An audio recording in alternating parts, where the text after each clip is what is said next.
Hey, did you know I have a Patreon now? If you want to support the channel even more, please consider donating. Every tier from $2 and up gets rewards and it would help out a ton. So go check out patreon.com/Eminough and see what you think. $2 and up patrons get priority on which planets I do. $5 and up patrons get shouted out at the end of each video. $10 and up patrons get access to an exclusive podcast called Terra Inform, where I discuss science and the current state of terraforming IRL.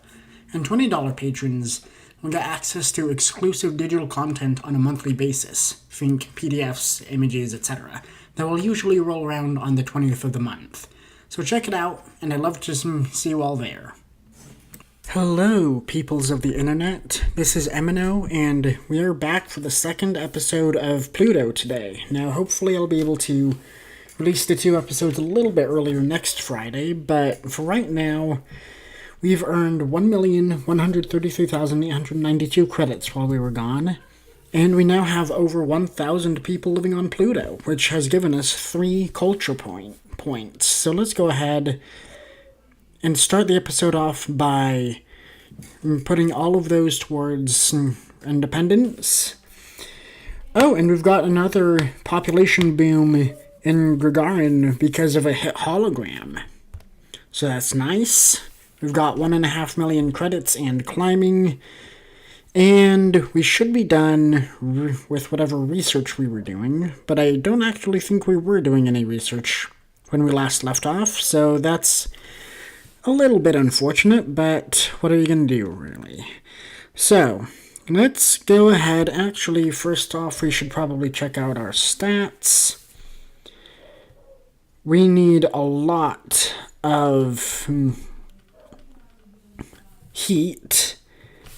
We need a lot of heat. We haven't gained a single millikelvin of heat since we last left off. We are at 2,566 parts per million of oxygen, though, so that's good.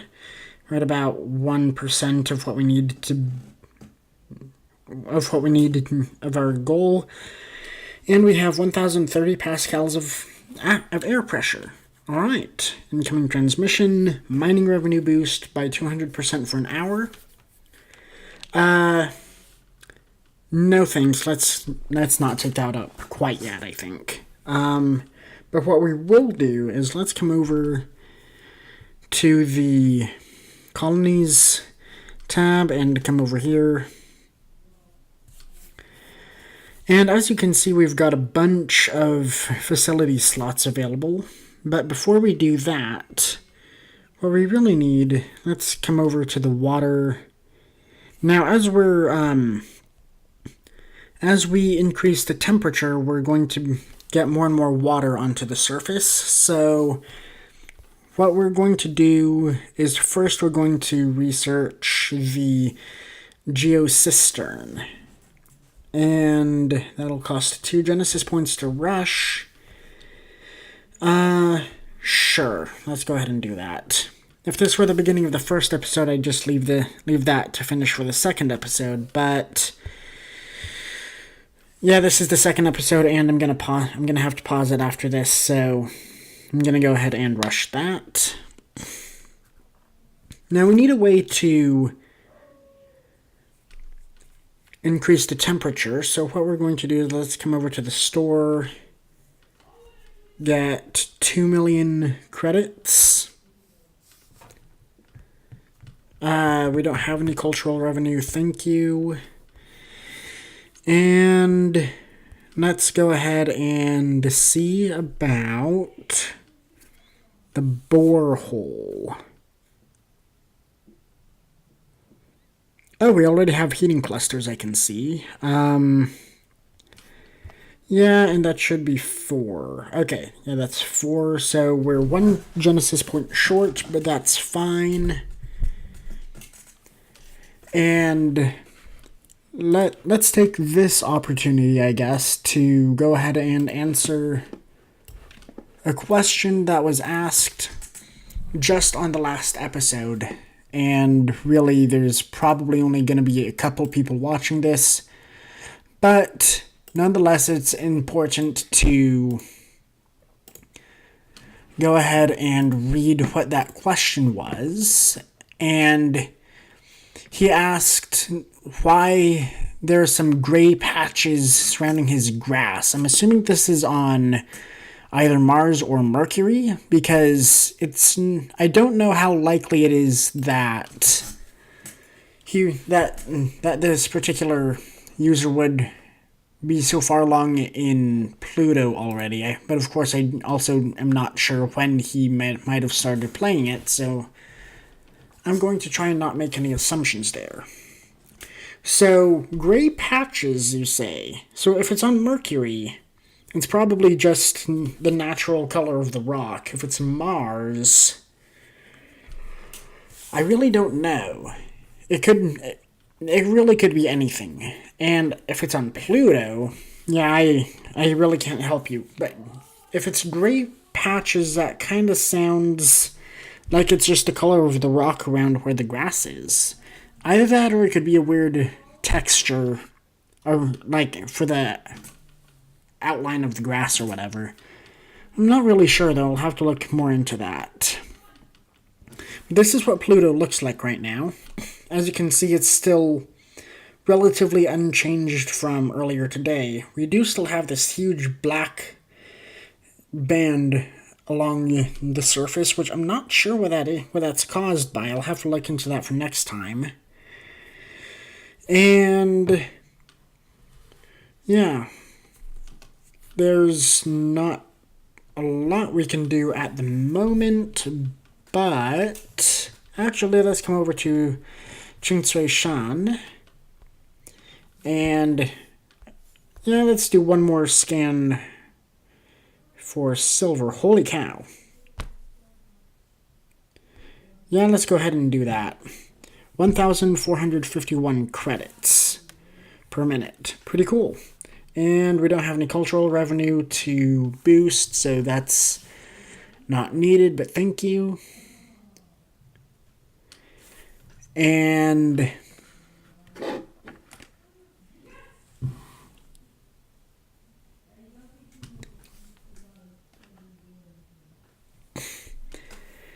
now let's see what else we can do over the course of this episode. We've gotten a pretty good head start on pressure and on oxygen. We haven't gotten any water. We haven't gotten any water levels, though. I'm still kind of surprised by how high the ocean levels need to be on Pluto. But either way, it does have a major flooding risk. We've got just over 3 times the amount of water that we need trapped in ice. And I have a feeling that the comet, no, not the comet sling, the snowball launcher, I think it's called, will do a pretty good job at mitigating that risk that we've got. Yeah, ice launcher is what it's called. Which I love the little blurb that it's got on it. Mining revenue boost. Sure, we can go for that now. So let's go ahead and take them up on this. I'll be right back, everyone. Please bear with me on this.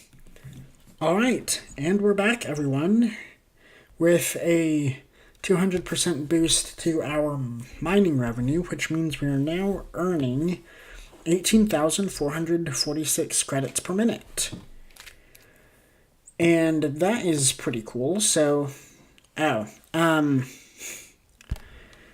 just noticed, though, that we are spending 1,000 credits per minute maintaining the level 1 HAB complex. So, yeah, we're probably going to want to invest in another mine or two. Probably right around the time that we build a second colony, and we apparently have rich gem deposits in Gagarin. So that's cool. And we've got an incoming transmission for more mining revenue boost, but we don't need that, so we're just going to go ahead and decline. And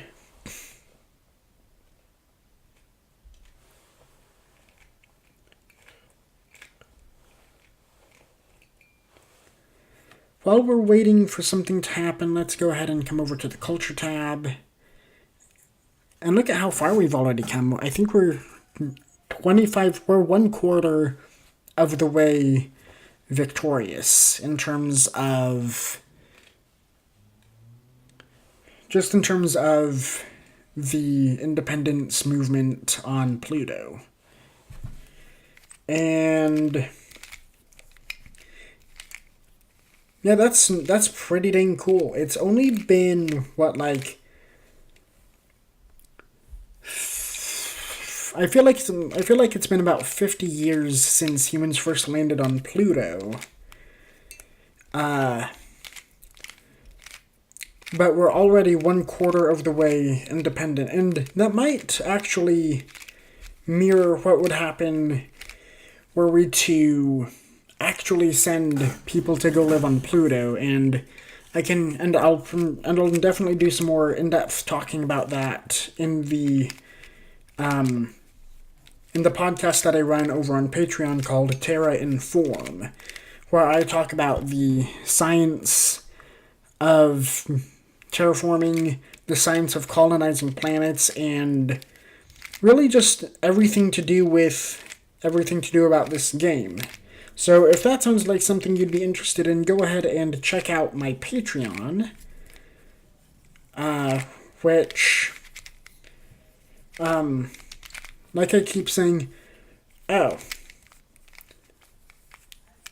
10%. Oh my gosh, 18 million credits. For 10%. So that put us back to 15. But that infusion of cash would be enormously helpful.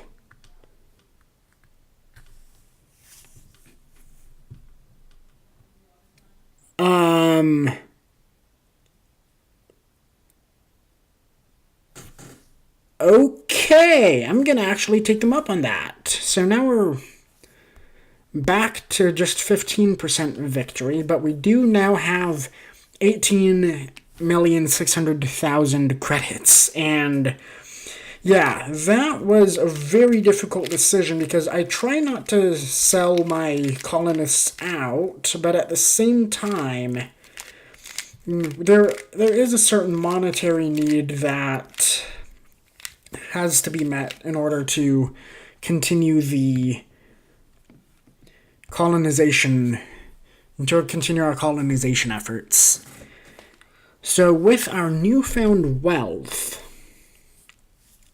the best thing we could do is come over here. Actually, we're already researching the borehole.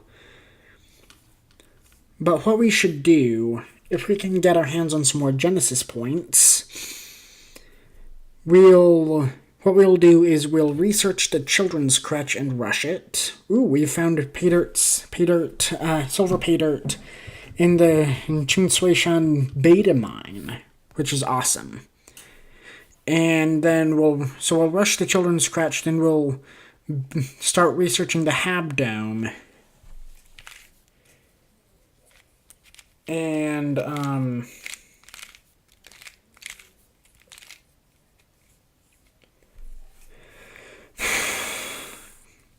and yeah, we should probably get the spaceport active as soon as we can. That way, we will be able to get the satellites starting to be built. And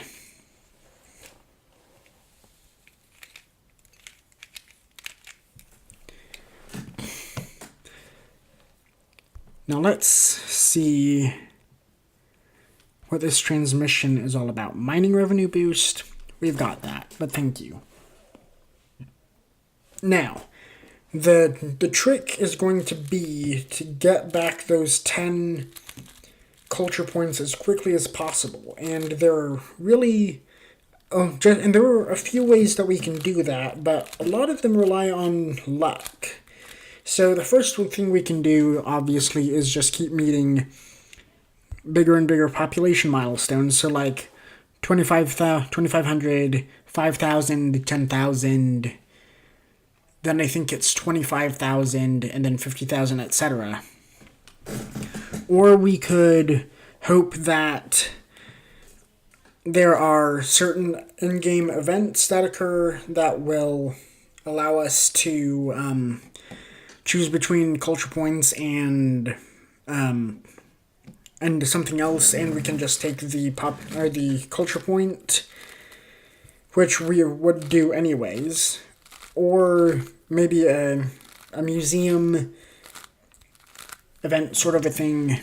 Anyways, there are options, but they are not necessarily very fast options, especially right now, when we can really only hope for luck, seeing as there just isn't a very large population income, as it were. Population growth is what that term is.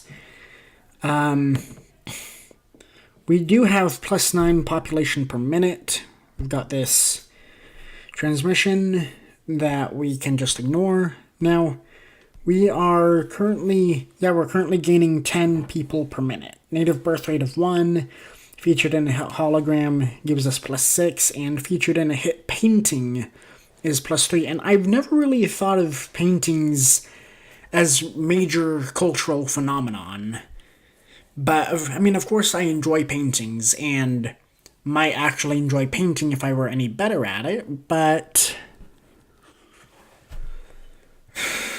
yeah, I never really thought of it as being culturally influential in this way, where people are like, oh, man, Gagarin, 4.5 billion miles away, looks so enticing to me that I'm going to sell everything I own, hop on a spaceship, and take a probably 10-year journey. Literally, it's probably going to take a decade or so to get from Earth to Mars, or from Earth to Pluto on the conservative side, and I don't know. I don't know if there's anything that influential, but of course there are some very influential things in the world, and I don't want to completely discount any one of them. 2 free Genesis points. I'm gonna go ahead and take them up on that, so please bear with me a moment. I'll be right back. Alright, and we're back, and we have the chance to get a culture point. Because a new religion is gaining popularity in Gagarin. And yes, religions are one of the things that would be potentially influential enough to get people to move to a completely different planet, even if it's billions of miles away. So let's go ahead and leave that alone so we can get our hands on another culture point. And now we are 20% victorious. We've already made back half of the culture points that we gave up to get 18 million credits, which is going to be very useful in the near future. So hold on to your hats, ladies and gentlemen, because we are in for some kind of wild ride I've never even heard of before. Terraforming Pluto. I mean, just beside the sheer distance it is from Earth and the sun, it's so cold. There's no way to communicate with Earth in any sort of reliable sense.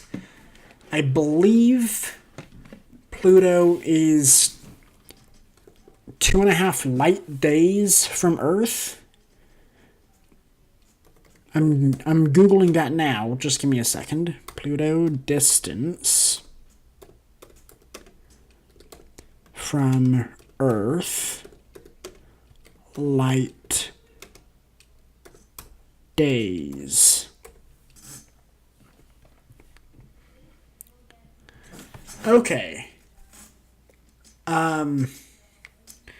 So Pluto is 4.5 light hours, actually, from Earth. So that's not quite as bad. Let's go ahead and do an arrow braking maneuver.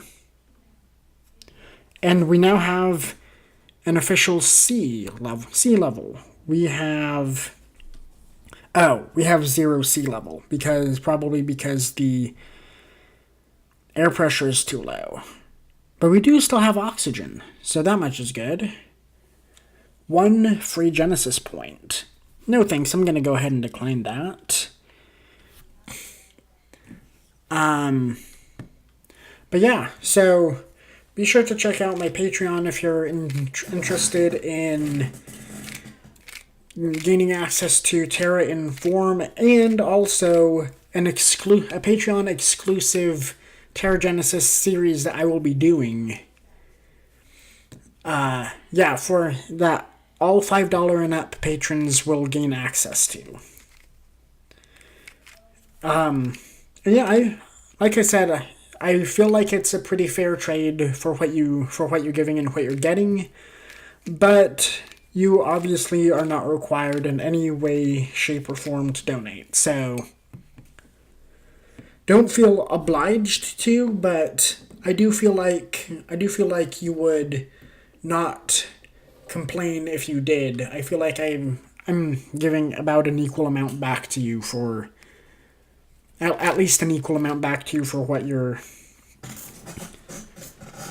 giving me as a patron supporter.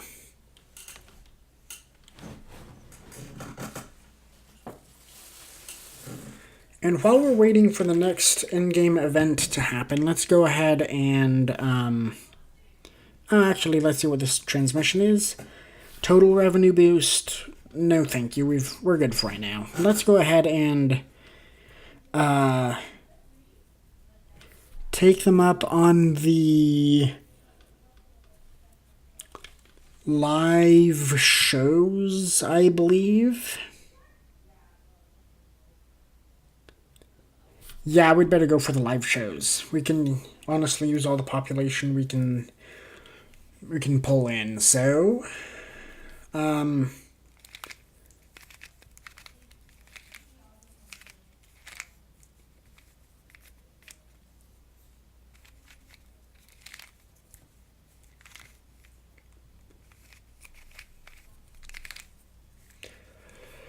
yeah, but like I said, let's just take a moment to look at Pluto and watch it rotate and just appreciate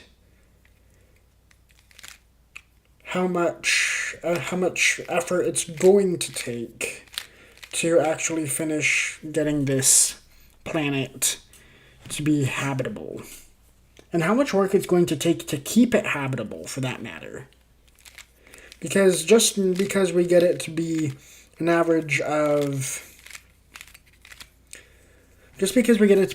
like 80 degrees Fahrenheit on the surface, have so much air pressure and so much parts per million of oxygen in the atmosphere, doesn't mean it's going to stay that way. We're going to need to keep infrastructure in place to make sure to be able to maintain those levels of habitability, especially when we get it to paradise levels of habitability.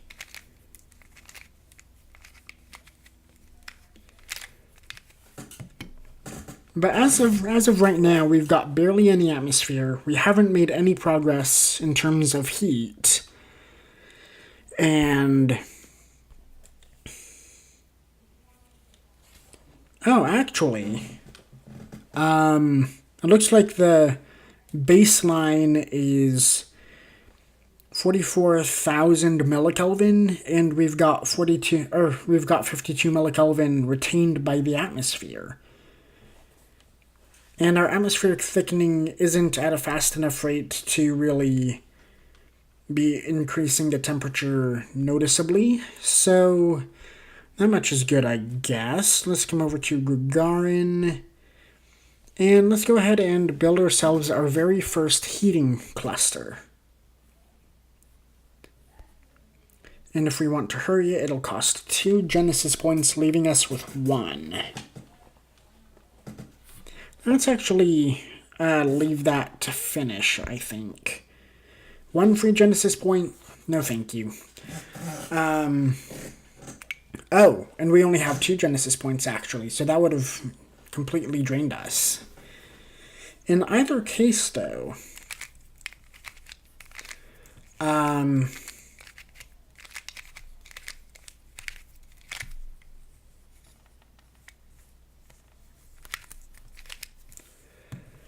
yeah, there's not that much more for us to do in this episode. But we have made a huge amount of progress, and actually, just to help keep moving things along, I will go ahead and hurry this heating cluster. So, a heating cluster works by distributing hundreds and then thousands of windmills and solar coils and other small-scale heating elements across the planet. And that way we can begin adding some heat into the local environment. It will never be huge, but it's a good start. And yeah, all we need is a start on increasing our heat levels. And for that reason, along with just the sheer amount of water frozen in ice on Pluto,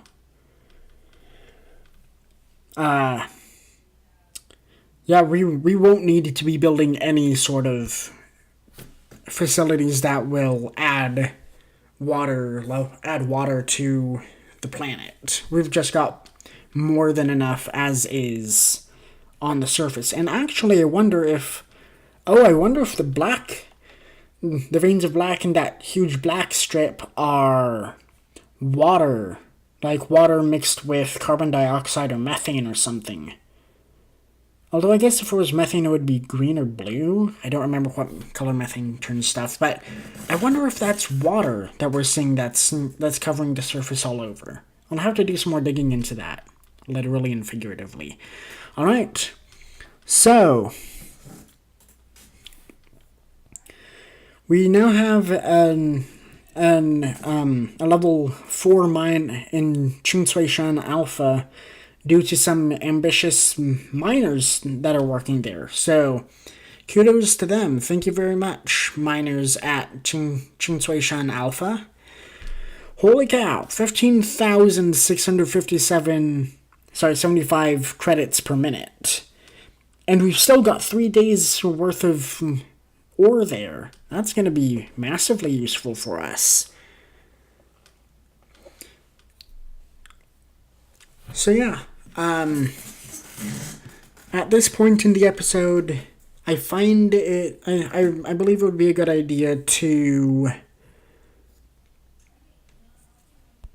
and let's go ahead and actually add in one more hab complex. I'm going to let that naturally finish, and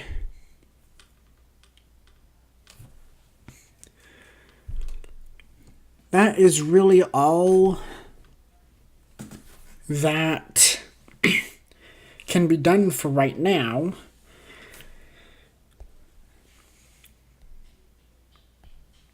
So, thank you everybody so much for watching. If you enjoyed this video, be sure to give it a thumbs up.